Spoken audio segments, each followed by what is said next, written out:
जय हिंद। मैं संजय सिंह आप सभी को आप सबके YouTube channel Sanjay online study zone पर स्वागत करता हूं। दोस्तों यह पीटी एग्जाम का प्रीवियस ईयर क्वेश्चन लाया हूं मैं दोस्तों। 5/2/2017 को जो एग्जाम हुई थी पीटी का, उस एग्जाम का प्रीवियस ईयर क्वेश्चन है। ये प्रीवियस ईयर क्वेश्चन दोस्तों जो बीएसएससी इंटर लेवल में पूछा गया है, और इससे पहले एक वीडियो अपलोड कर चुका हूँ, उसका प्लेलिस्ट बना दिया हूँ दोस्तों, उसे जाकर आप लोग देख सकते हैं। और यदि आप लोगों को अच्छा लगता है दोस्तों तो मेरे channel YouTube channel Sanjay online study zone को सब्सक्राइब करें, वीडियो को लाइक करें और दोस्तों के ग्रुप में शेयर करें। दोस्तों चैनल को जरूर से जरूर सब्सक्राइब करें। तो चलिए स्टार्ट करते हैं। प्रीवियस ईयर क्वेश्चन का आज का फर्स्ट प्रश्न क्या है? प्रीवियस ईयर क्वेश्चन का आज का फर्स्ट प्रश्न दिया गया है कि राष्ट्रीय राजमार्ग योजना कब शुरू की गई है? तो राष्ट्रीय राजमार्ग योजना है जो कब शुरू की गई है? तो राष्ट्रीय राजमार्ग योजना वर्ष 1995 में शुरू की गई है। Option number A B, option number C हमारा सही आंसर है। वर्ष 1995 में राष्ट्रीय राजमार्ग योजना शुरू की गई है। तो राष्ट्रीय राजमार्ग योजना जब देखें, इसका विकास प्राधिकरण की स्थापना कब हुई थी? तो 1995 में राष्ट्रीय राजमार्ग योजना के विकास प्राधिकरण की स्थापना हुई थी। ऑप्शन नंबर सी हमारा सही आंसर है। यदि इसमें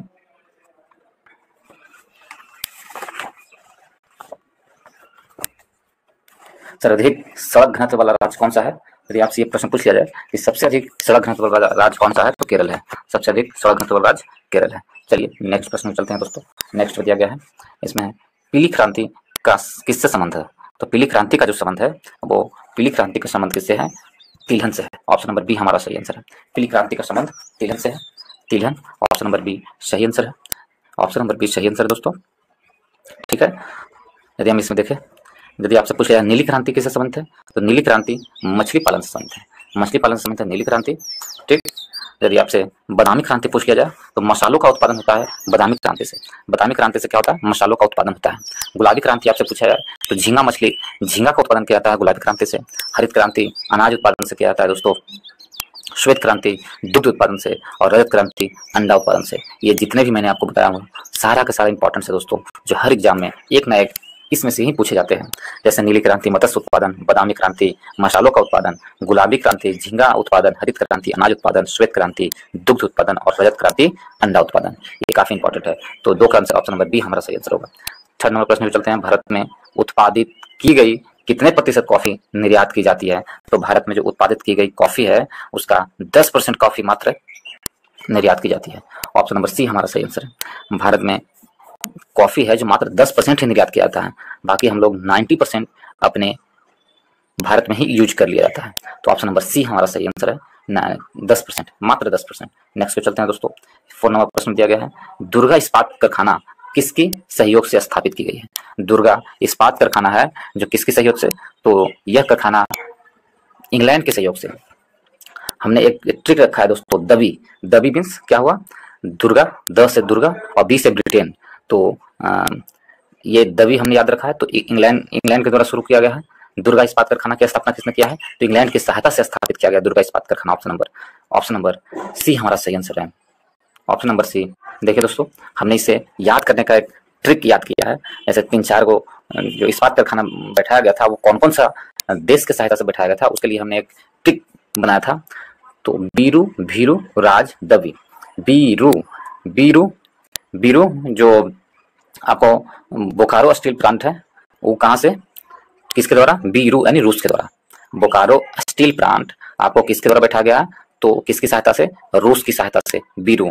और भीरू भिलाई इस्पात संयंत्र है जो किसकी सहायता से बैठाया गया? भिलाई। भीरू वो भी रूस की सहायता से बैठाया गया है। भिलाई इस्पात संयंत्र भी रूस की सहायता से। भीरू। रा से रौरकेला इस्पात संयंत्र किसकी सहायता से बैठाया गया है? तो रौरकेला है जर्मनी की सहायता से बैठाया गया। जस जर्मनी। ठीक है। तो राज, दबी और द से दुर्गापुर और बी से ब्रिटेन। दुर्गापुर इस्पात कारखाना किसके द्वारा बैठा गया? तो ब्रिटेन के द्वारा, इंग्लैंड के द्वारा। तो ऑप्शन नंबर सी हमारा सही आंसर है दोस्तों। ऑप्शन नंबर सी सही आंसर है। द्वितीय पंचवर्षीय योजना में भिलाई, दुर्गापुर, रौरकेला लौह इस्पात कारखाना की स्थापना की गई थी। तब द्वितीय पंचवर्षीय योजना के समय में ये तीनों की स्थापना हुई थी, भिलाई, दुर्गापुर और रौरकेला। ठीक है दोस्तों। तो ऑप्शन नंबर सी हमारा सही आंसर है। 5 नंबर प्रश्न पे चलते हैं हम लोग। इसमें देखें दोस्तों, प्रश्न नंबर 5 की ओर, किस वर्ष के बजट में जीएसटी का पहली बार जिक्र किया गया था? तो किस वर्ष के बजट में जीएसटी का पहली बार जिक्र किया गया है? तो जीएसटी का पहली बार बजट सत्र 2006-07 में किया गया है। ऑप्शन नंबर ए हमारा सही आंसर है। 2006-07 के बजट में जीएसटी का पहली बार जिक्र किया गया है। ऑप्शन नंबर ए हमारा सही आंसर है। ऑप्शन नंबर ए सही आंसर है। केलकर समिति ने जीएसटी की सिफारिश की थी। केलकर समिति ने सबसे पहले जीएसटी की सिफारिश किसने किया था? तो केलकर समिति ने जीएसटी का सिफारिश सबसे पहले किए थे। जीएसटी को भारत में 1 जुलाई 2017 को लागू किया गया था दोस्तों। कब? 1 जुलाई 2017 से जीएसटी लागू किया गया है। जीएसटी परिषद की स्थापना अनुच्छेद 279 के ए के अंतर्गत आता है। जीएसटी की परिषद की स्थापना अनुच्छेद कितना? 279 ए के अंतर्गत की गई है। और भारतीय संविधान के संशोधन एक्ट, भारतीय संविधान संशोधन अनुच्छेद भारतीय संविधान संशोधन एक्ट 101 के तहत जीएसटी को कानून बनाया गया था। किस एक्ट के तहत? तो 101वें एक्ट के तहत जीएसटी को कानून बनाया गया था। जीएसटी परिषद के अध्यक्ष भारत सरकार के वित्त मंत्री होते हैं दोस्तों। इसके अध्यक्ष कौन होते हैं? भारत सरकार के वित्त मंत्री। तो किस वर्ष के बजट सत्र में जीएसटी का पहली बार जिक्र किया गया? तो ऑप्शन नंबर ए 2006-07 में पहली बार किया गया। नेक्स्ट चलते हैं दोस्तों। राष्ट्रीयकरण से पहले स्टेट बैंक ऑफ इंडिया का क्या नाम था? राष्ट्रीयकरण से पहले स्टेट बैंक ऑफ इंडिया का नाम था imperial bank of India. Option number ए हमारा सही आंसर है। स्टेट बैंक ऑफ इंडिया का नाम क्या था? Imperial bank of India. और इंपीरियल बैंक ऑफ इंडिया की स्थापना कब हुई थी? वर्ष 1921 में इंपीरियल बैंक ऑफ इंडिया की स्थापना हुई थी। इसकी कहानी क्या है? तो एसबीआई जो है, एसबीआई के यदि राष्ट्रीय स्टेट बैंक ऑफ इंडिया का जो इंपीरियल बैंक था उसका नाम, उसकी स्थापना कब हुई थी? वर्ष 1921 में। और उसी का नाम चेंज कर दिया गया जब जब इंपीरियल बैंक ऑफ इंडिया का राष्ट्रीयकरण किया गया, और उस समय इसका नाम एसबीआई रख दिया गया। 1 जुलाई 1955 को इंपीरियल बैंक ऑफ इंडिया का राष्ट्रीयकरण कर दिया गया और उसका नाम बदल करके स्टेट बैंक ऑफ इंडिया रख दिया गया 1 जुलाई 1955 को। ठीक है, ये कहानी है दोस्तों कि इंपीरियल बैंक ऑफ इंडिया कैसे बना। तो इंपीरियल बैंक ऑफ इंडिया 1806 ईस्वी में बैंक ऑफ कोलकाता की स्थापना की गई थी। कब? 1806 ईस्वी में बैंक ऑफ कोलकाता की स्थापना की गई। और 1840 ईस्वी में बैंक ऑफ बॉम्बे की स्थापना की गई। 1843 ईस्वी में बैंक ऑफ मद्रास की स्थापना की गई। इन तीनों बैंकों को मिलाकर 1921 ईस्वी में एक बैंक बना दिया गया और इसका नाम इंपीरियल बैंक ऑफ इंडिया रखा गया। उसका नाम क्या रखा गया? 1921 में इंपीरियल बैंक ऑफ इंडिया रखा गया और उसी का राष्ट्रीयकरण 1 जुलाई 1955 में एसबीआई के नाम से कर दिया गया। तो ऑप्शन नंबर ए हमारा सही आंसर है।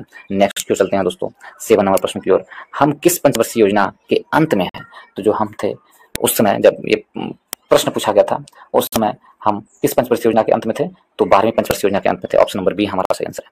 12वीं पंचवर्षीय योजना के अंत में थे 2017 में, क्योंकि 2012 में 12वीं पंचवर्षीय योजना स्टार्ट की गई थी और 31 मार्च 2017 तक यह योजना चली थी। तो 12वीं पंचवर्षीय योजना के अंत में हम लोग थे। ऑप्शन नंबर बी हमारा सही आंसर है। ठीक है दोस्तों, ऑप्शन नंबर बी सही आंसर है। यदि आपसे पूछ लिया जाए प्रथम पंचवर्षीय योजना कब से कब था, तो 1951 से 1956 तक प्रथम पंचवर्षीय योजना चला था। और यदि आपसे पूछे योजना अवकाश का कार्यकाल कब से कब है, योजना अवकाश का काल 1966 से लेकर 69 तक योजना अवकाश लाया गया था। योजना अवकाश कब लाया गया था? 1966 से 1969 तक। और रोलिंग प्लान कब आया था? तो रोलिंग प्लान था 1978 में लाया गया था दोस्तों। रोलिंग प्लान 1978 में लाया गया था। ऑप्शन नंबर बी हमारा सही आंसर है। नेक्स्ट को चलते हैं दोस्तों आगे की ओर। इसमें दिया गया है रेलवे आधारित संरचना के लिए किस समय विदेशी प्रत्यक्ष निवेश की सीमा है? इस समय विदेशी प्रत्यक्ष निवेश की सीमा क्या है? उस समय की बात कहा गया जिस समय क्वेश्चन थी रेलवे आधारित संरचना के लिए विदेशी प्रत्यक्ष निवेश की सीमा 100% थी। ऑप्शन नंबर सी हम 9 नंबर प्रश्न चलते हैं। यह किसी देश के व्यक्तियों की आय विषमता ज्ञात करती है। कौन है जो किसी देश के व्यक्तियों की आय विषमता ज्ञात करती है? तो किसी देश की व्यक्तियों की आय विषमता कौन ज्ञात करती है? तो लॉरेंज बक्र है किसी देश की व्यक्तियों की आय विषमता को ज्ञात करती है। ऑप्शन नंबर ए हमारा सही आंसर है। और लॉरेंज बक्र वर्ष 1905 में मैथ्स को लॉरेंज ने विकसित किया था। यह लॉरेंज बक्र। तो ऑप्शन नंबर ए हमारा सही आंसर है। नेक्स्ट क्वेश्चन हैं दोस्तों। नेक्स्ट में दिया गया है, आगे क्या दिया हुआ है 3 नंबर प्रश्न में, बैंक नोट प्रेस कहाँ पर है? तो बैंक नोट प्रेस यदि आपसे पूछ लिया जाए कहाँ है, तो बैंक नोट प्रेस देवास में है। ऑप्शन नंबर बी हमारा सही आंसर है। देवास में बैंक नोट प्रेस है। बैंक नोट प्रेस कहाँ है? देवास में। ऑप्शन नंबर बी हमारा सही आंसर है। यदि आपसे पूछा जाए बैंक नोट प्रेस देवास में स्थित है दोस्तों, ऑप्शन नंबर बी हमारा सही आंसर है। ये देखें हम इंडियन सिक्योरिटी प्रेस कहाँ स्थित है? यदि आपसे पूछ लिया जाए इंडियन सिक्योरिटी प्रेस कहाँ है, तो नासिक में है। इंडियन सिक्योरिटी प्रेस कहाँ स्थित है? नासिक में। सिक्योरिटी प्रिंटिंग प्रेस कहाँ स्थित है? तो सिक्योरिटी प्रिंटिंग प्रेस हैदराबाद में स्थित है। सिक्योरिटी प्रिंटिंग प्रेस हैदराबाद में स्थित है। करेंसी प्रेस नोट कहाँ स्थित है? तो करेंसी प्रेस नोट भी है, नासिक में स्थित है। सिक्योरिटी पेपर मिल कहाँ स्थित है? तो होशंगाबाद में सिक्योरिटी पेपर मिल्स स्थित है। तो ऑप्शन नंबर बी हमारा सही आंसर है। 11 नंबर प्रश्न पूछ सकते हैं दोस्तों, इसमें दिया गया है जनसंख्या की दृष्टि से 4 बड़े राज्य में से यह नहीं है। तो जनसंख्या की दृष्टि से 4 बड़े राज्य में कौन नहीं है? तो इसमें यदि हम देखें तो इसमें तमिलनाडु नहीं है। ऑप्शन नंबर डी हमारा सही आंसर है। 4 बड़े राज्य कौन कौन है जनसंख्या की दृष्टि से? सबसे पहले नंबर पर उत्तर प्रदेश आता है दोस्तों, उसके बाद आता है आपको सबसे पहले उत्तर प्रदेश, उसके बाद महाराष्ट्र, उसके बाद बिहार, उसके बाद पश्चिम बंगाल। ये 4 बड़े देश हैं जो आपको जनसंख्या की दृष्टि से सबसे अधिक है जनसंख्या घनत्व है। दूसरे स्थान पर महाराष्ट्र, तीसरे स्थान पर बिहार, चौथे स्थान पर पश्चिम बंगाल है। ठीक है, तो ऑप्शन नंबर क्या है? ऑप्शन नंबर डी हमारा सही आंसर है। जनसंख्या की दृष्टि से सबसे किसका है? तो उत्तर प्रदेश, ये तमिलनाडु इन 4 में से नहीं है। ऑप्शन नंबर डी हमारा सही आंसर है। यदि आपसे तमिलनाडु के बारे में पूछा जाए, तमिलनाडु के मुख्यमंत्री कौन है? तो M.K. स्टालिन है जो तमिलनाडु के वर्तमान समय में मुख्यमंत्री हैं दोस्तों। और R.N. रवि वहाँ के क्या है? तो राज्यपाल हैं, तमिलनाडु के राज्यपाल R.N. रवि हैं। तमिलनाडु में विधानसभा सीटों की संख्या देखें दोस्तों तो 234 है, और लोकसभा सीटों की संख्या 39 है, और राज्यसभा सीटों की संख्या 19 है तमिलनाडु में। ठीक है दोस्तों, यदि उत्तर प्रदेश को देखें, उत्तर प्रदेश के जो मुख्यमंत्री हैं वो कौन है? तो योगी आदित्यनाथ है, वहाँ के राज्यपाल आनंदीबेन पटेल हैं। और उत्तर प्रदेश में विधानसभा की सीटों की संख्या 403 है, उत्तर प्रदेश में लोकसभा सीटों की संख्या 80 है, राज्यसभा सीटों की संख्या 31 है, और उत्तर प्रदेश में विधान परिषद भी है दोस्तों, वहाँ विधान परिषद की सीटों की संख्या कितना है? 100 है। भारत में 6 राज्यों में विधान परिषद है, उसमें से उत्तर प्रदेश है, बिहार है, महाराष्ट्र है, कर्नाटक है, आंध्र प्रदेश और तेलंगाना है। ठीक है, यदि हम इसमें बिहार के बारे में देखें दोस्तों, बिहार की जो मुख्यमंत्री नीतीश कुमार है, और अभी वहाँ के जो राज्यपाल हैं वो कौन है? तो राजेंद्र विश्वनाथ आर्लेकर वहाँ के राज्यपाल हैं। और बिहार की राज्य के रूप में स्थापना हुई थी 22 मार्च 1912 में। और बिहार में लोकसभा सीटों की संख्या 40 है, राज्यसभा सीटों की संख्या 16 है, और विधानसभा सीटों की संख्या बिहार में 243 है।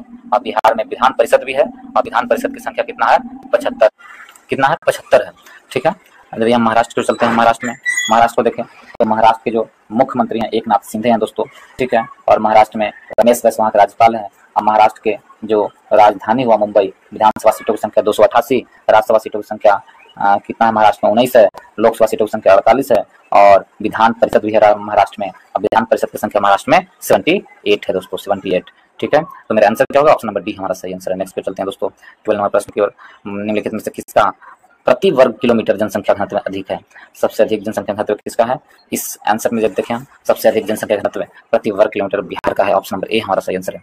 बिहार पहले स्थान पर है। इसकी जनसंख्या घनत्व 2011 की जनगणना के अनुसार 1102 है प्रति वर्ग किलोमीटर पर। ऑप्शन नंबर ए हमारा सही आंसर है दोस्तों। ऑप्शन नंबर ए सही आंसर है। ठीक है, ऑप्शन नंबर ए सही आंसर है। और दूसरे स्थान पर उसके बाद कौन है? दूसरे स्थान पर ये आपको ये पश्चिम बंगाल है। पश्चिम बंगाल को जरूर देखें, 1028 प्रति व्यक्ति वर्ग किलोमीटर है। 1028 जनसंख्या घनत्व किसका? पश्चिम बंगाल का, और 2011 की जनगणना के अनुसार। और यदि पूरे भारत का देखें तो 382 है प्रति वर्ग किलोमीटर जनसंख्या घनत्व भारत का, पूरे भारत का। सबसे कम जनसंख्या घनत्व वाला राज्य कौन सा है? तो अरुणाचल प्रदेश दोस्तों, 17 व्यक्ति प्रति वर्ग किलोमीटर 2011 की जनसंख्या के अनुसार। तो ऑप्शन नंबर ए हमारा सही आंसर है। ऑप्शन नंबर ए सही आंसर है। नेक्स्ट चलते हैं दोस्तों 13 नंबर प्रश्न में। 13 में दिया गया है कि भारत में सुपर कंप्यूटर जो पहले विकसित किया गया उसका नाम था। तो भारत में पहला सुपर कंप्यूटर विकसित किया गया था, क्या उसका नाम क्या था? उसका नाम था परम 8000। परम 8000 भारत का पहला सुपर कंप्यूटर है। परम 8000 भारत की पहला सुपर कंप्यूटर है जिसकी विकसित किया गया था। ऑप्शन नंबर ए हमारा सही आंसर है। इसका विकास CDAC के द्वारा किया गया था दोस्तों, और CDAC का मुख्यालय कहाँ है? तो मुंबई में है। CDAC मुंबई के द्वारा किया गया था इसका विकास, तब 1988 में। CDAC की स्थापना कब हुई थी? 1988 में हुई थी CDAC की स्थापना। ठीक है, वर्ष 1988 में CDAC की स्थापना पुणे में की गई थी, और 1998 ईस्वी में CDAC द्वारा प्रति सेकंड 1 अरब गणना करने की क्षमता में से युक्त सुपर कंप्यूटर परम 8000 का निर्माण किया था। परम 8000 का निर्माण CDAC ने किया था। ऑप्शन नंबर ए हमारा सही आंसर है। वर्ष 1998 ईस्वी में, वर्ष 1998 में। ऑप्शन नंबर ए हमारा सही आंसर है। यदि आपसे पूछ लिया जाए कंप्यूटर का जनक कौन है, तो चार्ल्स बेबेज है कंप्यूटर का जनक माना जाता है दोस्तों। वर्तमान समय में विश्व का सबसे तेज सुपर कंप्यूटर कौन है? फुगाकू है। फुगाकू जिसको बोलते हैं, यह जापान का द्वारा तैयार किया गया है दोस्तों। और सुपर कंप्यूटर की क्षमता को किससे मापते हैं? तो फ्लॉप्स के माप से हैं, FLOPS के द्वारा मापा जाता है सुपर कंप्यूटर की क्षमता को। और कंप्यूटर का जन्मदाता कौन है? सुपर कंप्यूटर जन्मदाता कौन है? सिमोन क्रे को कहा जाता है सुपर कंप्यूटर जन्मदाता। तो ऑप्शन नंबर ए हमारा सही आंसर है। नेक्स्ट चलते हैं दोस्तों 14 नंबर प्रश्न में। 14 में दिया गया भारत में 4G सेवा कब प्रारंभ की गई थी? तो भारत में जो 4G सेवा है कब शुरू की गई थी? तो वर्ष 2012 में भारत में 4G सेवा की शुरुआत की गई थी। 4G सेवा कब शुरुआत हुई है? वर्ष 2012 में हुई है और 4G सेवा के द्वारा संचार क्षेत्र में अधिक तीव्रता आई है दोस्तों। और भारत में 5G high speed network service 22-23 में आने की संभावना थी। ठीक है दोस्तों। और यदि हम देखें दक्षिण कोरिया, जापान और अमेरिका ने 5G मोबाइल सेवा प्रारंभ कर दिया गया है। तो 4G कब? ऑप्शन नंबर बी हमारा सही आंसर है। भारत में 4G सेवा वर्ष 2012 में शुरू की गई है। नेक्स्ट पे चलते हैं दोस्तों 50 नंबर प्रश्न की ओर। इसमें दिया गया है यूके यानी ब्रिटेन का शेयर मूल्य सूचकांक क्या है? यूके और ब्रिटेन या ब्रिटेन का जो शेयर मूल्य सूचकांक का क्या नाम है? तो FTSE 100 है। ऑप्शन नंबर ए हमारा सही आंसर है। ऑप्शन नंबर बी हमारा सही आंसर है। FTSE 100 ब्रिटेन का शेयर मूल्य सूचकांक है। ऑप्शन नंबर बी हमारा सही आंसर है। कुछ और शेयर मूल्य सूचकांक जो हमेशा एग्जाम में पूछे जाते हैं दोस्तों, कुछ इंपॉर्टेंट शेयर मूल्य सूचकांक मैं बता देता हूँ। जैसे निक्की कहाँ का शेयर मूल्य सूचकांक है? यदि आपसे पूछ लिया जाए तो टोक्यो का शेयर मूल्य सूचकांक क्या है? निक्की है।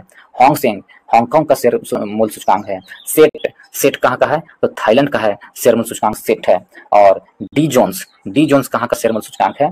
तो न्यूयॉर्क का शेयर मूल्य सूचकांक है डी जोन्स।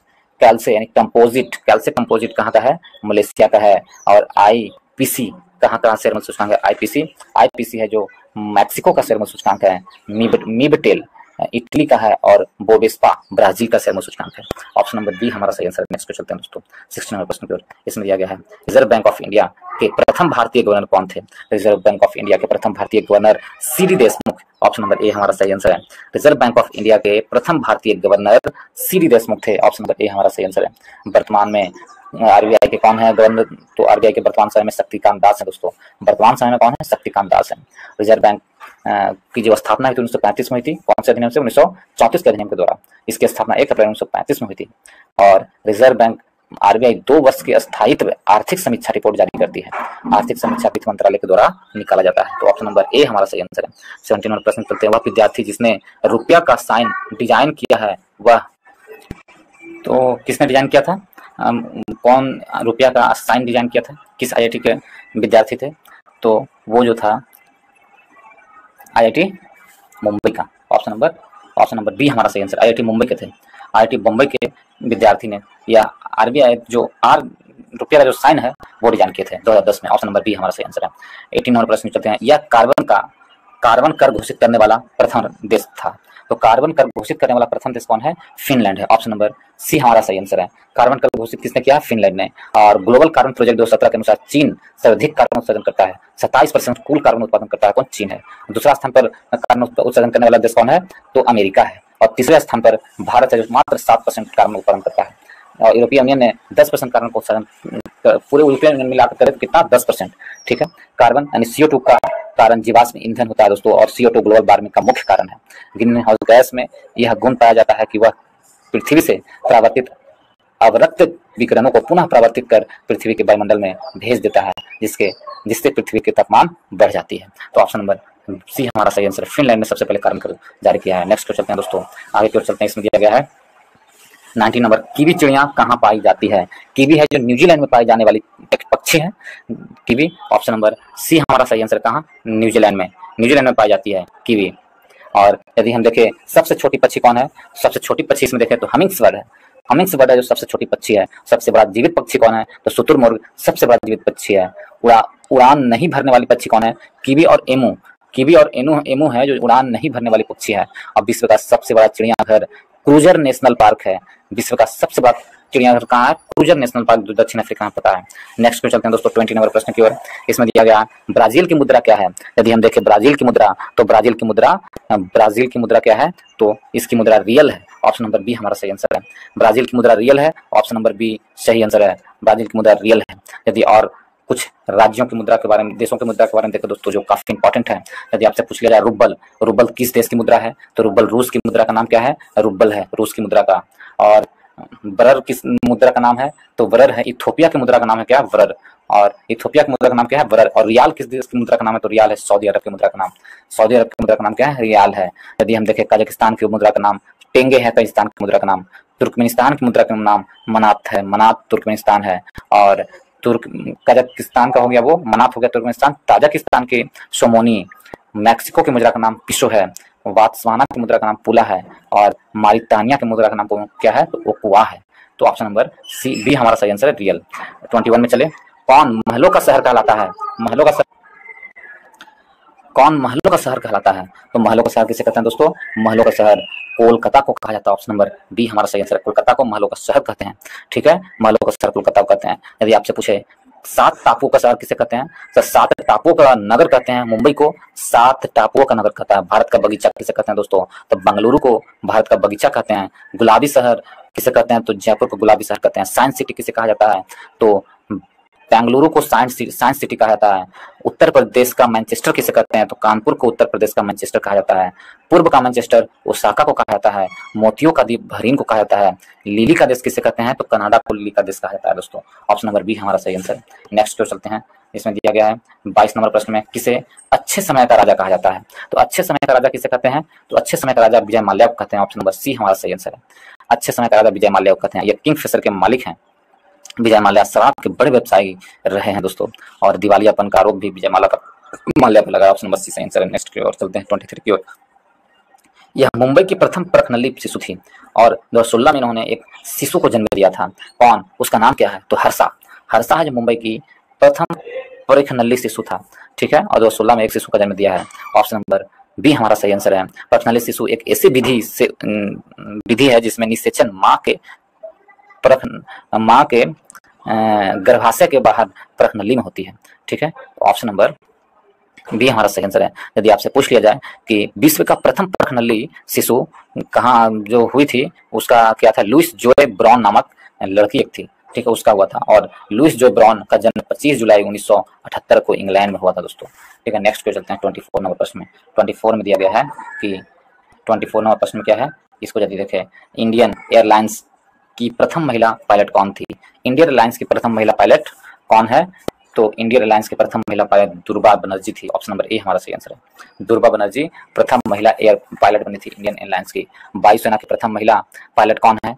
तो वायुसेना की यदि आपसे पूछ लिया जाए प्रथम महिला एयर पायलट कौन बनी थी, तो हरिता कौर दयाल जो थी वायुसेना की प्रथम महिला पायलट बनी थी। और प्रथम महिला चेयरपर्सन ऑफ इंडिया एयरलाइंस कौन थी?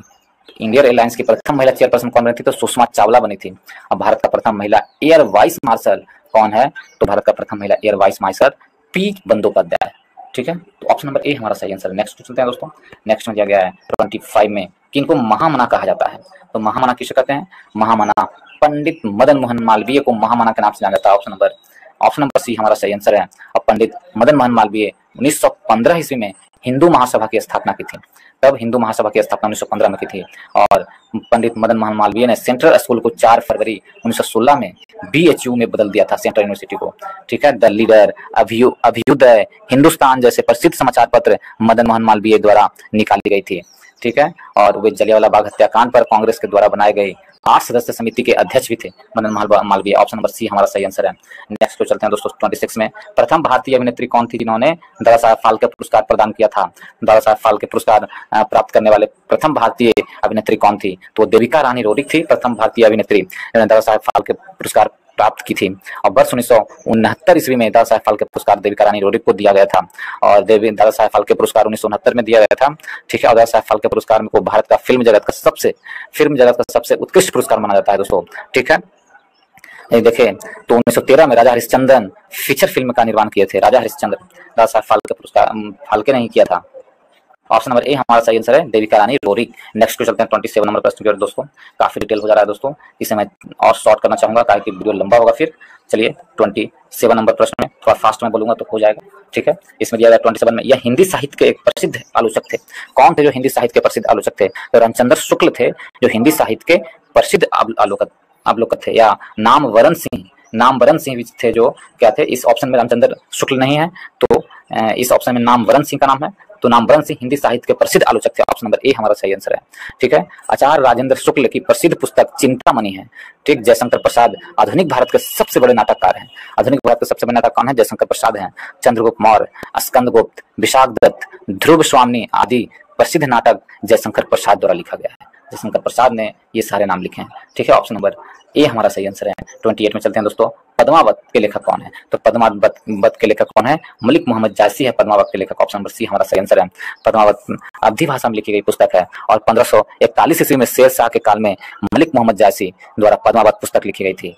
ठीक है, पद्मावत जो पुस्तक लिखी गई थी वो शेर शाह सूरी के समय में, शेर शाह के काल में मलिक मोहम्मद जायसी ने पद्मावत नामक पुस्तक लिखी थी। तुलसीदास अकबर के समकालीन थे। तुलसीदास किसके समकालीन थे? तो अकबर के समकालीन थे तुलसीदास। कबीरदास के पुस्तक का नाम क्या है? बीजक है। कबीरदास के पुस्तक का नाम बीजक है। और आधुनिक भारत के हिंदी के सबसे बड़ी कवि सूर्यकांत प्रसाद त्रिपाठी थे। सूर्यकांत प्रसाद त्रिपाठी या निराला भी कहा जाता है। तो ऑप्शन नंबर सी हमारा सही आंसर है। 20 नंबर प्रश्न पे चलते हैं दोस्तों। गेम ऑफ थ्रोन्स के लेखक कौन है? तो गेम ऑफ थ्रोन्स के लेखक कौन है? जॉर्ज मार्टिन है गेम ऑफ थ्रोन्स के लेखक। ऑप्शन नंबर ए हमारा सही आंसर है। गेम ऑफ थ्रोन्स के लेखक कौन है? George Martin. ऑप्शन नंबर ए हमारा सही आंसर है। और रामचंद्र गुहा एक लेखककार एवं इतिहासकार है। इतिहासकार रामचंद्र गुहा कौन है? तो एक लेखककार एवं इतिहासकार है। ठीक है। और नेक्स्ट में दिया गया है इंडियन आफ्टर गांधी के लेखक कौन है? इंडियन आफ्टर गांधी के लेखक रामचंद्र गुहा है। ऑप्शन नंबर सी हमारा सही आंसर है। रामचंद्र गुहा है इंडियन आफ्टर गांधी के लेखक है। ऑप्शन नंबर सी हमारा सही आंसर है। नवीन चावला कौन है? तो एवरी वोट काउंट्स के लेखक कौन है? Naveen Chawla. Every vote counts के लेखक नवीन चावला है। यह मुख्य निर्वाचन आयुक्त भी रह चुके हैं। द गर्ल्स इन रूम 105 के लेखक कौन है? Chetan Bhagat. The girls room in 105 के लेखक चेतन भगत है। Chetan Bhagat one arrange murder किसने लिखा है? वन अरेंज मर्डर लिखा है चेतन भगत ने ही। 5 पॉइंट्स समवन किसने लिखा है? यह भी चेतन भगत का लिखी हुई। ठीक है। तो चेतन भगत की पुस्तक के बारे में हम लोग देख लिए। नवीन चावला की पुस्तक हम लोग देख लिए दोस्तों। कुछ और पुस्तक नवीन चावला का मदर टेरेसा भी है।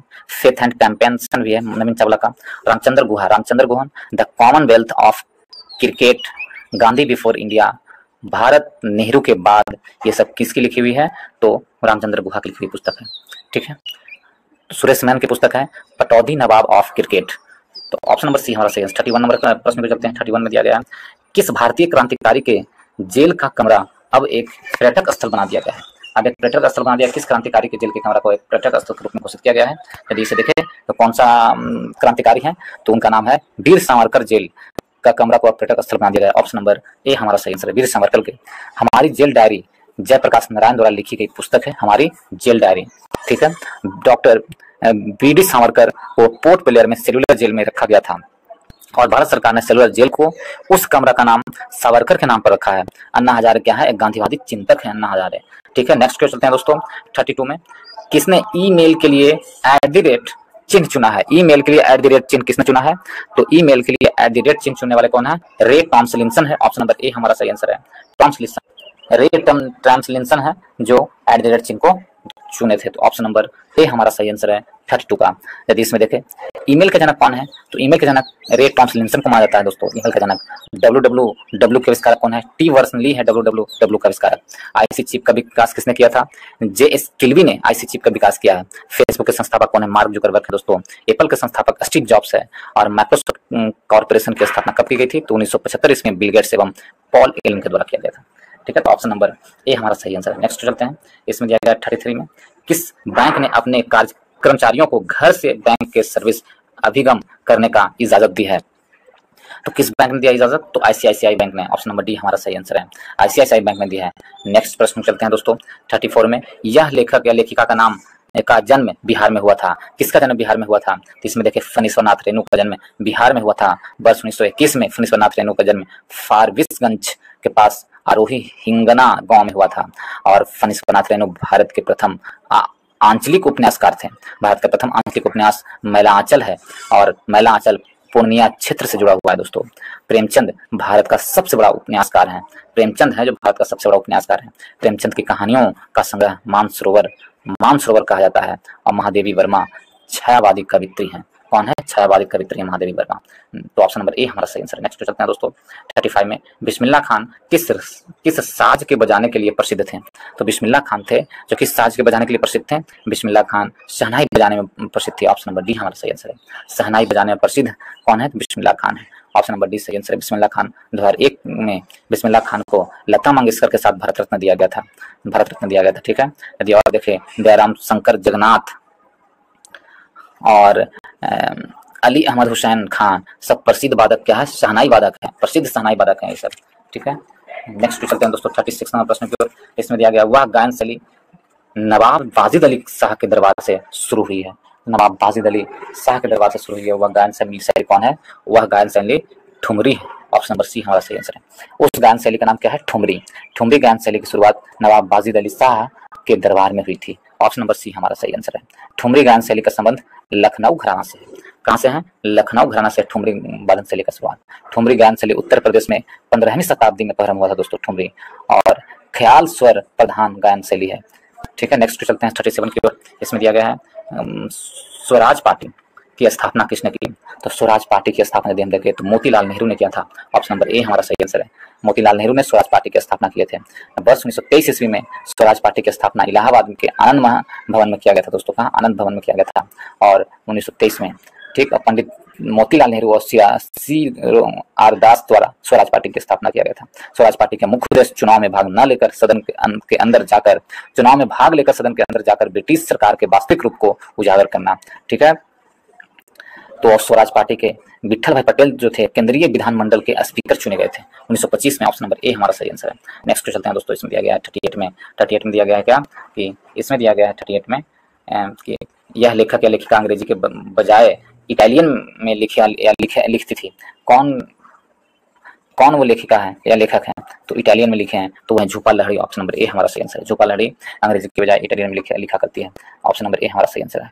इनकी लिखित पुस्तक है the namesake interpreter of melodies. ये सब झूपा लहड़ी की लिखी हुई पुस्तक है। और विक्रम सेठ देखें दोस्तों, तो विक्रम सेठ की कुछ पुस्तक क्या है? A suitable boy, golden gate, two lives, इस विक्रम सेठ की लिखी हुई पुस्तक है। The gods of small things पुस्तक लेखक कौन है? अरुंधति रॉय है। The gods of small things, Arundhati Roy. Next question चलते हैं दोस्तों 39 नंबर प्रश्न की ओर। 39 में क्या दिया हुआ है? 39 में दिया हुआ है कि किनकी आत्मकथा है the state of my life? तो the test of my life के लेखक कौन है? तो the test of my life के लेखक युवराज सिंह की पुस्तक है। ऑप्शन नंबर ए हमारा सही आंसर है। युवराज सिंह की पुस्तक है the test of my life. Next चलते हैं 40 नंबर प्रश्न की ओर। अमर्त्य सेन को इनके लिए नोबेल पुरस्कार दिया गया था। तो अमर्त्य सेन को वर्ष 1998 ईस्वी में अर्थशास्त्र के लिए नोबेल पुरस्कार दिया गया था। इसके लिए अर्थशास्त्र के लिए नोबेल पुरस्कार दिया था वर्ष 1998 ईस्वी में। अमर्त्य सेन पश्चिम बंगाल के निवासी हैं और उन्हें कल्याणकारी अर्थशास्त्र के लिए पुरस्कार दिया था। कौन से? कल्याणकारी अर्थशास्त्र के लिए। अर्थशास्त्र में नोबेल पुरस्कार अवार्ड वर्ष 1979 ईस्वी से दिया जा रहा है। तो ऑप्शन नंबर बी हमारा सही आंसर है। नेक्स्ट चलते हैं दोस्तों 41 नंबर प्रश्न में।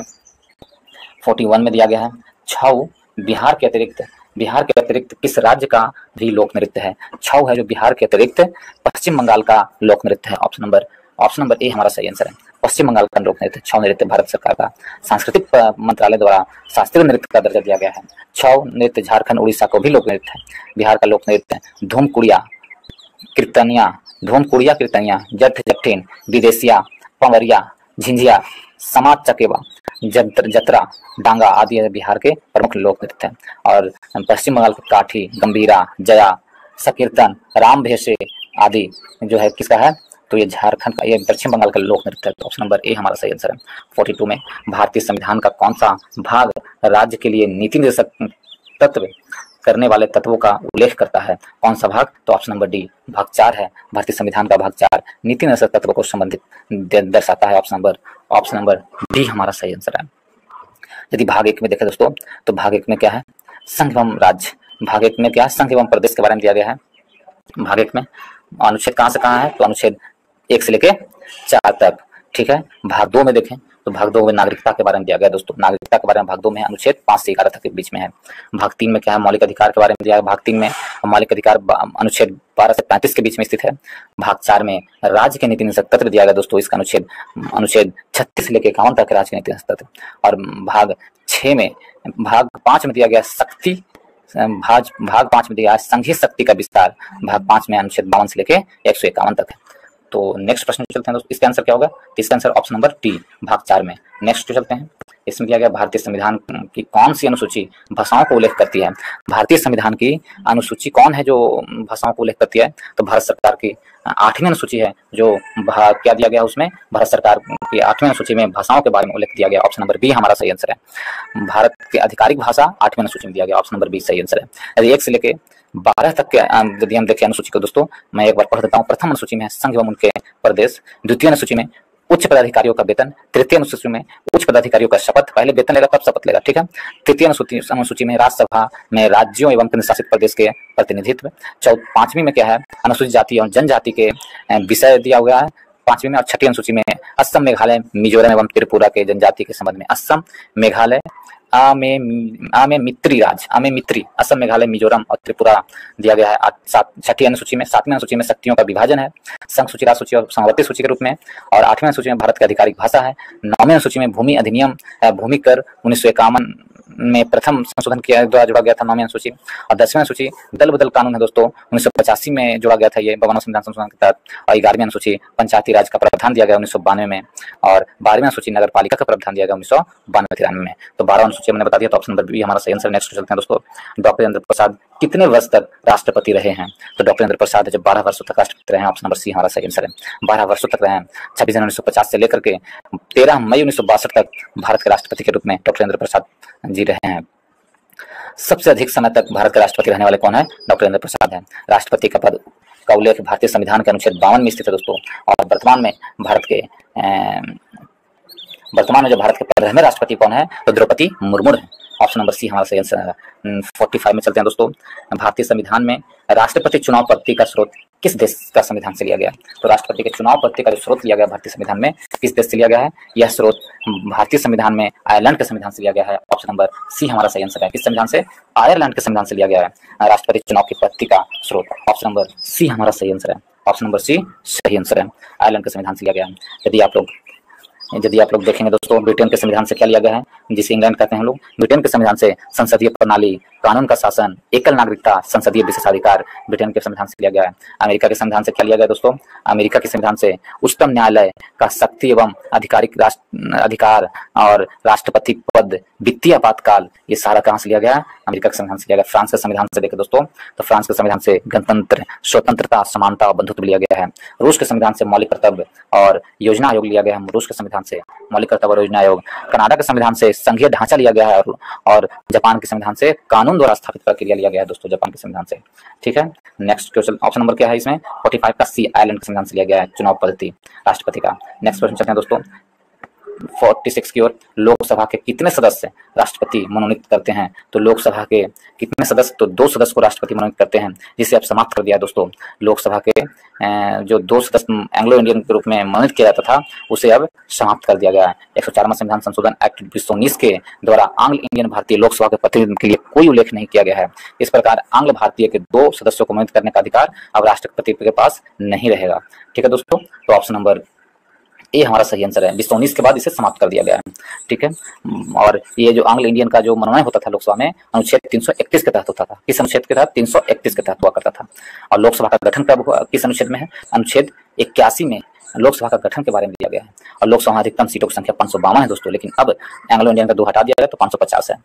और राज्यसभा में राष्ट्रपति 12 सदस्यों को मनोनीत कर सकते हैं। ठीक है, 12 सदस्यों को राष्ट्रपति द्वारा मनोनीत किया। ऑप्शन नंबर ए हमारा सही आंसर। 47 पूछते हैं दोस्तों, किसने सरकार को 1950 में सर्वोदय योजना प्रस्तुत किया था? सर्वोदय योजना प्रस्तुत करने वाले कौन थे? तो जयप्रकाश नारायण ने 1950 में सर्वोदय योजना की शुरुआत की थी, जयप्रकाश नारायण ने। ऑप्शन नंबर सी हमारा सही आंसर है। कुछ और योजना के बारे में देखें दोस्तों, जैसे बॉम्बे प्लान। बॉम्बे प्लान कब आया था? 1944 में आया था। 8 उद्योगपतियों द्वारा बैठाया गया था बॉम्बे प्लान। गांधीवादी योजना, ये भी 1944 में लाई गई थी। श्रीमन नारायण के द्वारा लागू किया गया था गांधीवादी योजना। जन योजना 1945 में आया था, एम एन रॉय के द्वारा लागू किया गया था जन योजना। और नागपुर योजना 1943 से 63 के बीच में आया था, सड़क योजना से संबंधित था। तो ऑप्शन नंबर सी हमारा सही आंसर है। 48 में चलते हैं, यह भारत के साथ सबसे कम स्थलीय सीमा बांटता है। कौन है जो भारत के साथ सबसे कम स्थलीय सीमा बांटता है? तो इसमें से यदि हम देखें तो म्यांमार है जो भारत के साथ सबसे कम स्थलीय सीमा बांटता है, म्यांमार। इन चारों में से ऑप्शन क्या होगा? D, option number D Myanmar होगा।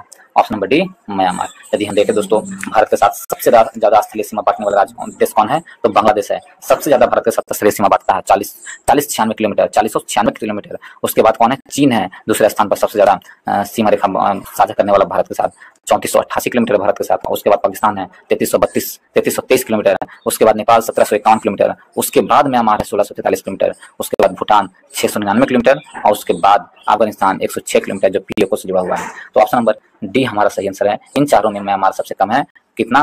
तो 1643 किलोमीटर म्यांमार भारत के साथ सीमा से साझा कर दिया। ऑप्शन नंबर डी हमारा सही आंसर है। नेक्स्ट क्वेश्चन चलते हैं दोस्तों, कर्क रेखा किस राज्य के मध्य से नहीं गुजरती है?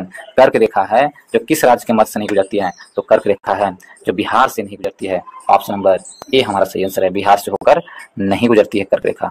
ऑप्शन नंबर ए सही आंसर है। विकल्प के अनुसार इस विकल्प में बिहार से होकर गुजरती है कर्क रेखा। 8 राज्यों से होकर गुजरती है दोस्तों। यदि हम देखें स्टार्टिंग से, तो गुजरात, राजस्थान, मध्य प्रदेश, उसके बाद छत्तीसगढ़, उसके बाद झारखंड, उसके बाद पश्चिम बंगाल, उसके बाद त्रिपुरा, उसके बाद मिजोरम। तो ऑप्शन नंबर कहाँ से निकल जाती है? बिहार से निकल जाती है। 59 प्रश्न चलते हैं।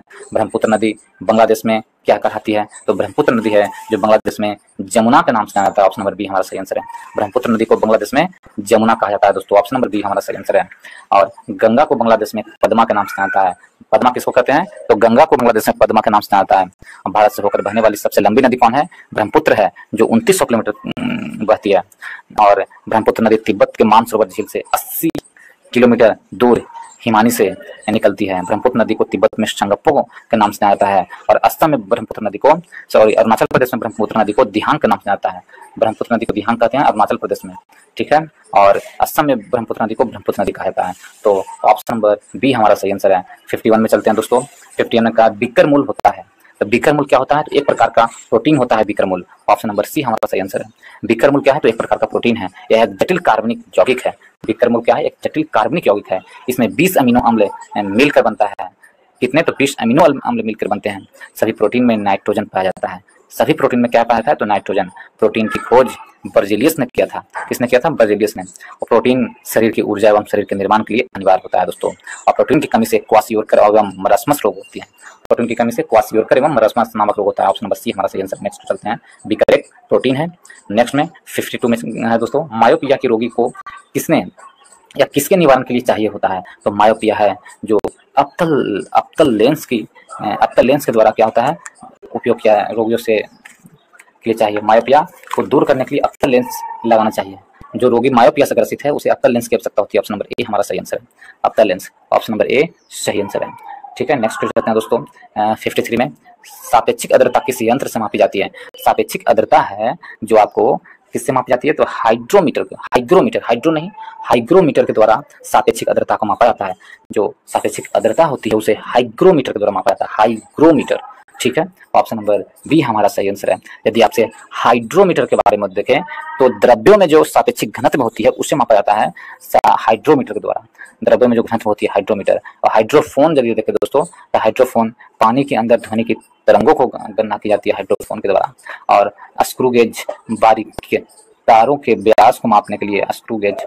मैनोमीटर का उपयोग गैस के दाब को मापने के लिए किया जाता है। मैनोमीटर का उपयोग गैस के दाब को। ऑप्थैल्मोमीटर समुद्र की गहराई मापने के लिए। और किलोस्कोप टीवी द्वारा प्राप्त चित्रों को देखने में आता है किलोस्कोप। तो ऑप्शन नंबर बी हमारा सही आंसर होगा। हाइग्रोमीटर के द्वारा सापेक्षिक आर्द्रता मापा जाता है। नेक्स्ट चलते हैं 54 में। किस रंग का तरंगदैर्घ्य सबसे कम होता है? तो सबसे कम किस रंग का तरंगदैर्घ्य होता है दोस्तों? तो इसमें यदि देखें तो इसमें दिया गया है ऑप्शन नंबर डी, बैगनी रंग का तरंगदैर्घ्य सबसे कम होता है। बैगनी रंग का तरंगदैर्घ्य क्या होता है? सबसे कम होता है। ऑप्शन नंबर डी हमारा सही आंसर होगा। सबसे अधिक तरंगदैर्घ्य किसका होता है? लाल रंग का सबसे अधिक तरंगदैर्घ्य होता है दोस्तों। और लाल रंग का तरंगदैर्घ्य सबसे अधिक होता है लेकिन लाल रंग का प्रकीर्णन सबसे कम होता है। सबसे कम, जिसका तरंगदैर्घ्य सबसे अधिक होगा उसका प्रकीर्णन सबसे कम होगा। जिसका तरंगदैर्घ्य सबसे कम होगा उसका प्रकीर्णन सबसे अधिक होगा। तो सबसे कम तरंगदैर्घ्य किसका है? बैगनी का। तो इसका सबसे अधिक प्रकीर्णन होता है। सबसे अधिक प्रकीर्णन बैगनी रंग का होता है दोस्तों। आकाश का रंग नीला दिखाई पड़ता है किस कारण से? तो प्रकीर्णन के कारण ही आकाश का रंग नीला दिखाई पड़ता है, ठीक है। तो ऑप्शन नंबर बी हमारा सही आंसर है दोस्तों।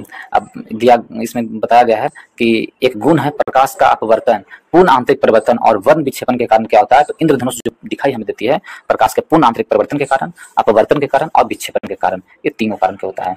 और प्रकाश के प्रकीर्णन से क्या हमें मिलती है? तो प्रकीर्णन से कौन सी घटना होती है? तो प्रकाश के प्रकीर्णन से हमें आकाश का नीला दिखाई पड़ना होता है। सूर्योदय के समय सूर्य का लाल दिखना प्रकीर्णन के कारण ही सूर्योदय के समय सूर्य लाल दिखता है। और सिग्नल में लाल रंग का प्रयोग जो किया जाता है वो प्रकीर्णन के कारण किया जाता है।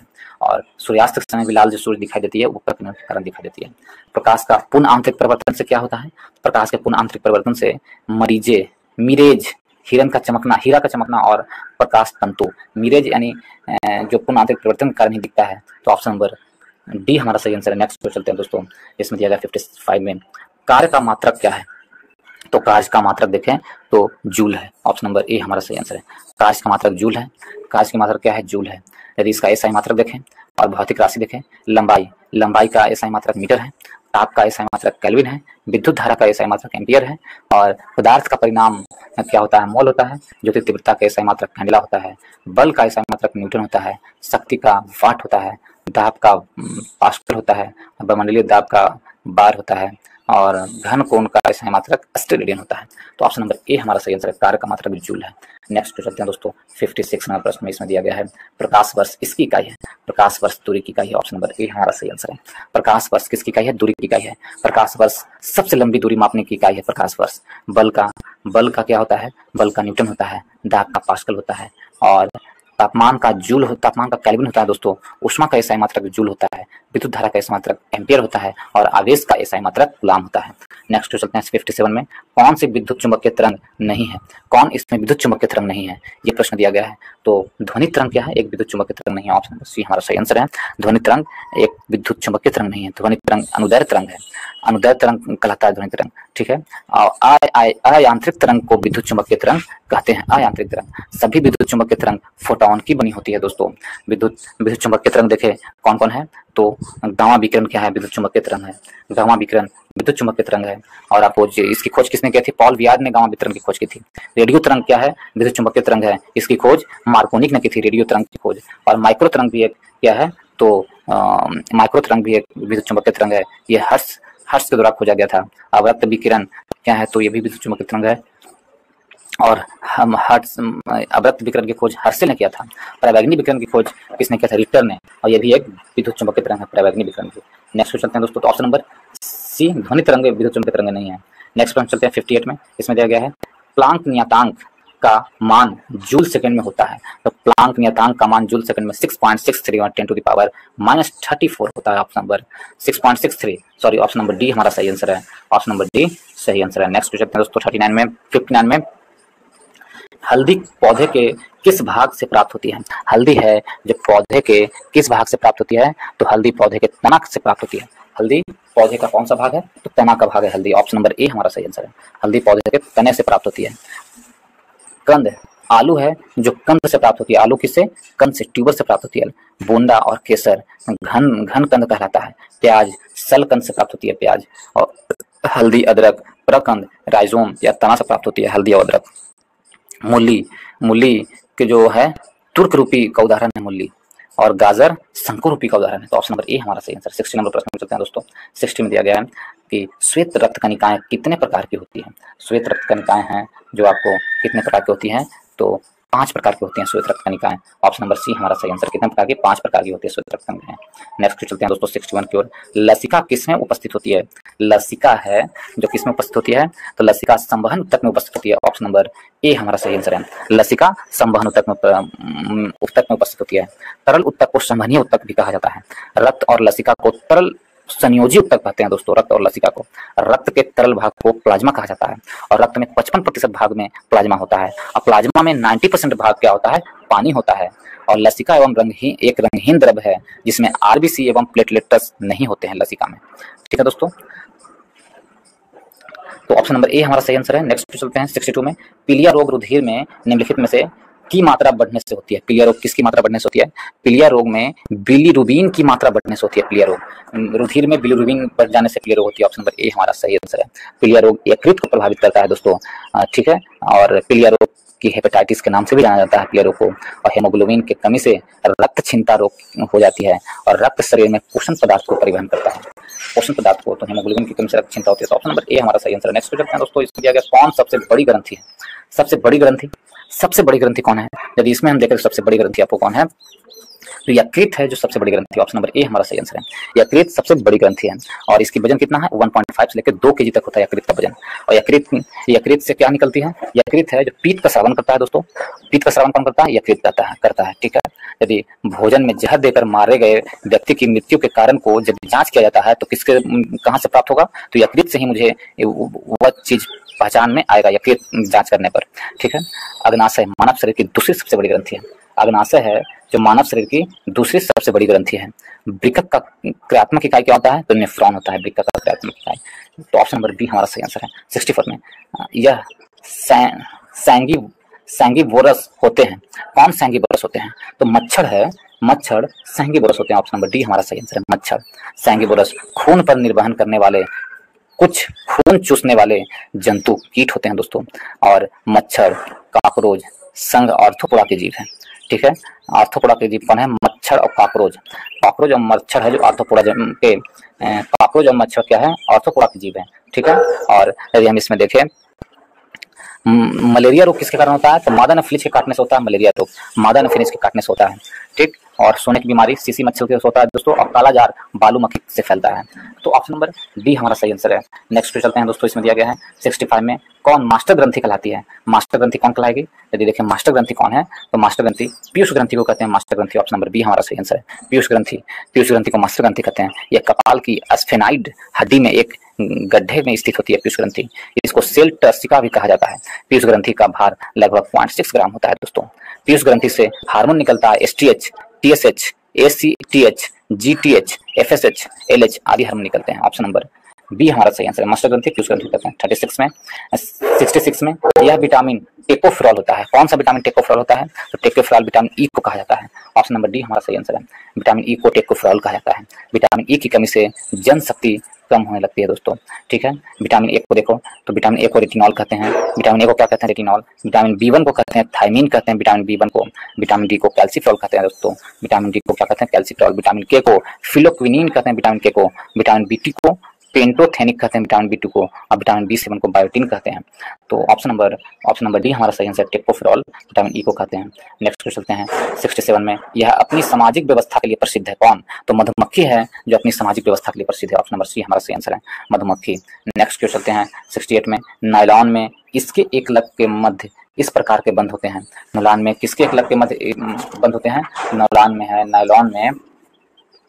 नायलॉन में किसके एक लग होते हैं? तो एमाइड बंध के एक लग होते हैं। ऑप्शन नंबर बी हमारा सही आंसर है, नायलॉन में एमाइड बंध होते हैं। ऑप्शन नंबर बी सही आंसर है। नेक्स्ट पे चलते हैं दोस्तों 69 में इस ग्रह के वायुमंडल में प्रचुर मात्रा में H2 होता है। तो कौन से ग्रह के वायुमंडल में प्रचुर मात्रा में H2 होता है? तो वह होता है शनि ग्रह के वायुमंडल में प्रचुर मात्रा में H2 उपलब्ध होता है, शनि ग्रह का। ऑप्शन नंबर ए हमारा सही आंसर है, शनि ग्रह के वायुमंडल में H2 शामिल होता है, ठीक है दोस्तों। शनि ग्रह पर हाइड्रोजन और हीलियम मुख्य गैस है। इसके अतिरिक्त अमोनिया, मीथेन आदि ग्रह भी पाए जाते हैं। शनि ग्रह में चारों ओर वलय पाया जाता है दोस्तों। शनि ग्रह में ही है जो चारों ओर वलय पाया जाता है। शनि ग्रह का सबसे बड़ा उपग्रह टाइटन है। टाइटन शनि उपग्रह का सबसे बड़ा उपग्रह है। बृहस्पति ग्रह पर भी हाइड्रोजन एवं हीलियम गैस की प्राचीनतम होती है, प्रधानता होती है। तो ऑप्शन नंबर ए हमारा सही आंसर है। नेक्स्ट पे चलते हैं दोस्तों, इसमें दिया गया है 70 में पृथ्वी की सतह का कितना प्रतिशत सागरों से ढका हुआ है? पृथ्वी की सतह का 70%, 70 से 71% है जो सागर से ढका हुआ है। ऑप्शन नंबर सी हमारा सही आंसर है। पृथ्वी के उत्तरी गोलार्ध का 61% भाग जल से घिरा है और दक्षिणी गोलार्ध का 81% भाग जल से ढका हुआ है। उत्तरी गोलार्ध 61% और दक्षिणी गोलार्ध 81% घिरा हुआ है। और पृथ्वी का सबसे गहरा स्थान मेरियाना गर्त है दोस्तों, जो प्रशांत महासागर में स्थित है। पृथ्वी की अधिकतम ऊंचाई एवं गहराई का अंतर कितना है? तो 20,000 मीटर है उस अधिकतम गहराई और ऊंचाई का। तो ऑप्शन नंबर सी हमारा सही आंसर। 71 में चलते हैं, दुनिया का सबसे शुष्क स्थान कौन सा है? तो दुनिया का सबसे शुष्क स्थान वास्टक है। ऑप्शन नंबर ए हमारा सही आंसर है, सबसे शुष्क स्थान वास्टक है दोस्तों। ऑप्शन नंबर ए हमारा सही आंसर है। शुष्क क्षेत्र में जहां वर्षा अधिकतम 20 सेंटीमीटर होती है। और भारत का लेह सबसे शुष्क एवं ठंडा स्थान है। भारत का सबसे शुष्क स्थान कौन है? तो लेह है। बिहार में सबसे गर्म स्थान गया है और भारत में सबसे गर्म स्थान जैसलमेर है। तो ऑप्शन नंबर ए हमारा सही आंसर है, वास्टॉक है जो दुनिया का सबसे शुष्क स्थान है। 72 में चलते हैं दोस्तों, इसमें दिया गया है 72 में एक गर्म जलधारा है। कौन एक गर्म जलधारा? तो गल्फ स्ट्रीम है जो एक गर्म जलधारा है। कौन? Gulf stream. इस 72 में दिया गया गल्फ स्ट्रीम एक गर्म जलधारा। ऑप्शन नंबर ए डी हमारा सही है, ऑप्शन नंबर डी। अटलांटिक महासागर की गर्म जलधारा गल्फ स्ट्रीम है। कहाँ पाया था गल्फ स्ट्रीम? तो अटलांटिक महासागर में।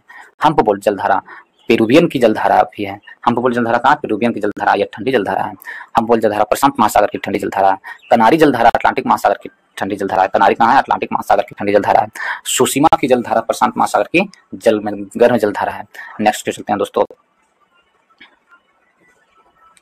नेक्स्ट में दिया गया है 73 में कितने देश भूमि से चारों ओर से घिरे हुए हैं?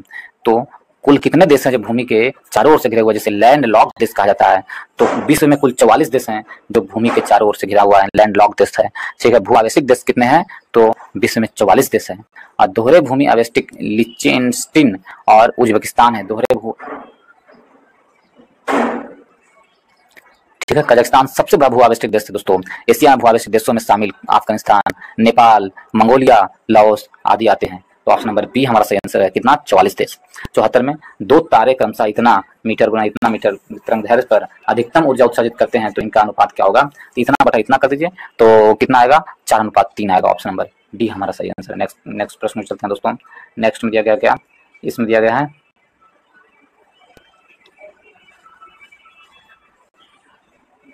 क्यूरी ताप का संबंध किससे है? क्यूरी ताप का संबंध किससे है? चुंबकीयता से संबंधित है। क्यूरी ताप का संबंध चुंबकत्व से संबंधित है। ऑप्शन नंबर बी हमारा सही आंसर है, चुंबकत्व से। वह तापमान जिस पर लौह चुंबकीय पदार्थ अनुचुंबकीय पदार्थ में बदल जाती है क्यूरी तापमान कहलाता है। ऑप्शन नंबर बी हमारा सही आंसर है।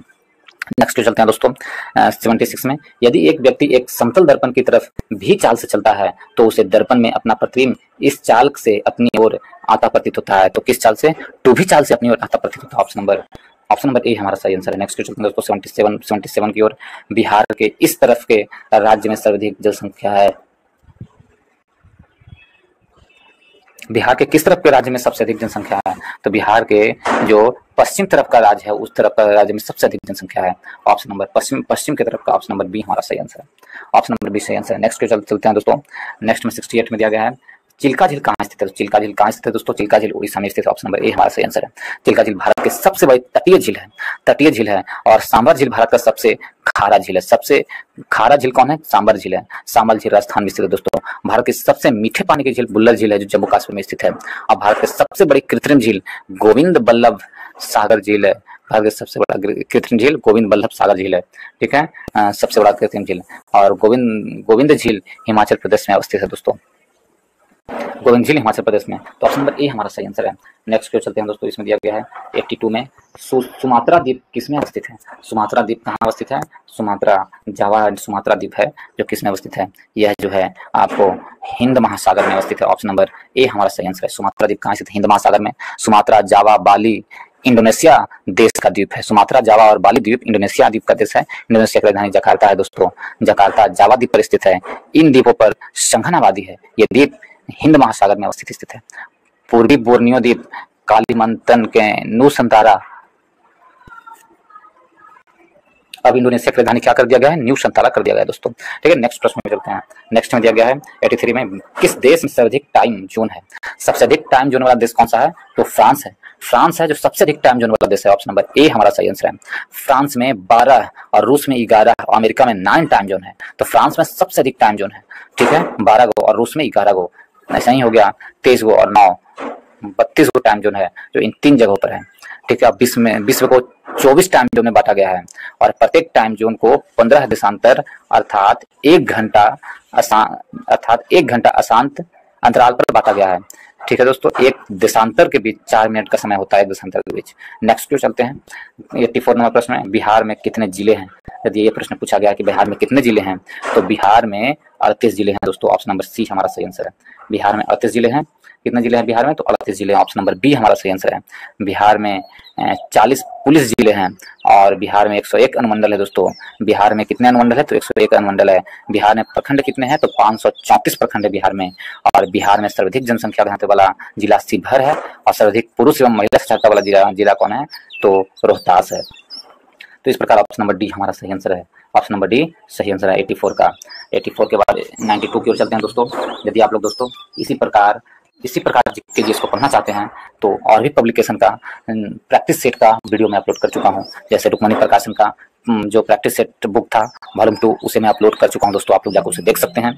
और उसी तरह एडुटेरिया के फर्स्ट बुक और वॉल्यूम 2 दोनों में 15-15 सेट दिया, उसका भी मैं अपलोड कर दिया हूं। उसका भी जीके सब देख सकते हैं। और कौन पब्लिकेशन का भी अपलोड कर दिया दोस्तों, उसे भी जाकर देख सकते हैं। यदि आप लोगों को अच्छा लगता है तो वीडियो को लाइक करें दोस्तों ग्रुप में शेयर जरूर से जरूर करें दोस्तों। वीडियो को जरूर से जरूर शेयर करें और चैनल को सब्सक्राइब कर ले दोस्तों। जरूर से जरूर चैनल को सब्सक्राइब करें दोस्तों, और ताकि हमारा भी मोटिवेशन बढ़े, मैं और भी अच्छे वीडियो लाकर आपको दूँ। तो हमारा आंसर तो चलिए हम लोग आगे क्यों चलते हैं 92 नंबर प्रश्न की ओर। 92 नंबर प्रश्न में दिया गया है कि इसमें क्या है 92 में है इसमें कौन पुरातात्विक लकड़ी की आयु निर्धारित करने में प्रयोग किया जाता है? तो पुरातात्विक लकड़ी की आयु निर्धारित करने में कौन सा प्रयोग किया जाता है? तो C14 option number A B हमारा सही आंसर है। C14 पत्ती से लकड़ी की आयु को निर्धारित किया था। ऑप्शन नंबर बी सही आंसर है। C14 कार्बन डेटिंग पत्ती का प्रयोग तिथि निर्धारण के लिए किया था दोस्तों C14 के द्वारा। ठीक है, और ऑप्शन नंबर बी सही आंसर यूरेनियम डेटिंग के द्वारा पृथ्वी की आयु ज्ञात करने में होता है यूरेनियम डेटिंग द्वारा। नेक्स्ट चलते हैं दोस्तों। तो 93 की ओर कौन सा समीकरण चार्ल्स नियम को प्रकट करता है?